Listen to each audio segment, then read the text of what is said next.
मैं हैरान हूँ पिछली पढ़ी लिखी सरकारों की कर्तव्य निष्ठा पे, यहाँ के हॉस्पिटल एडमिनिस्ट्रेशन पे, कॉलेजेस की, मेडिकल कॉलेजेस की मेंटेनेंस पे कि आज मौलाना आज़ाद जैसा प्रेस्टीजियस कॉलेज और वहाँ पढ़ने वाले बच्चों की इतनी बुरी स्थिति कि 1966 से 90 के बीच में बने हुए 7 हॉस्टल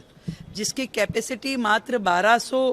विद्यार्थियों को रखने की है और वहाँ 3200 के करीब विद्यार्थी रह रहे हों, एक कमरे में 8-8 बेड लगा करके, जहाँ पे उनको एक अलमारी भी शेयर करनी पड़े और स्टडी टेबल चेयर नाम की कोई चीज़ ना होना,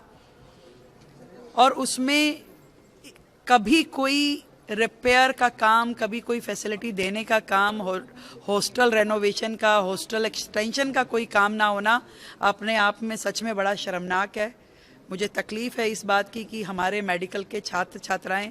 इतनी विपरीत परिस्थितियों में वहाँ रह रहे हैं। उस प्रेमिसेस में इतना भयंकर एंक्रोचमेंट हुआ है जिसके कारण से उनकी सेफ्टी सिक्योरिटी थ्रेट है, और पहले भी वहाँ पे मिसहैपनिंग हुई हैं, रेप जैसे भयानक केसेस भी वहाँ हुए हैं, और उसके बावजूद भी यदि पिछली सरकारों ने उनको एक सेफ़ एनवायरनमेंट दिया नहीं, एक कॉम्पैक्ट कैंपस नहीं दिया, तो ये अपने आप में बहुत ही सोचने वाली बात है। और आज मुझसे आकर के ये सभी स्टूडेंट्स मिले हैं, उन्होंने मुझे ये सारे विषय का जिस तरीके से, जिस डीप भावनात्मक तरीके से उन्होंने मुझे ये बातें बताई हैं, तो मैं सच में बहुत परेशान हूँ इन बच्चों के लिए। और इमीडिएटली सरकार उसमें उन बच्चों को जो फैसिलिटी, जो रिपेयर की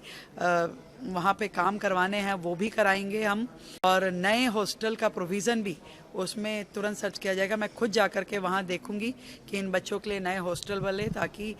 थोड़ा आरामदायक स्थिति में जो रिक्वायरमेंट एक कमरे की होनी चाहिए, 2 बच्चे 3 बच्चे जो रह करके जिसमें उनकी स्टडी टेबल हो, वो पढ़ें लिखें, पर वहाँ का जो माहौल है, जिस तरीके के एंक्रोचमेंट वहाँ है और जो थ्रेट बच्चों के ऊपर लगातार उन मेडिकल स्टूडेंट के ऊपर, उन रेजिडेंट डॉक्टर्स के ऊपर है, वो निश्चित रूप में नहीं होना चाहिए, और उसको सरकार जो है तुरंत संज्ञान लेगी और उन एंक्रोचमेंट्स को हम हटाएंगे।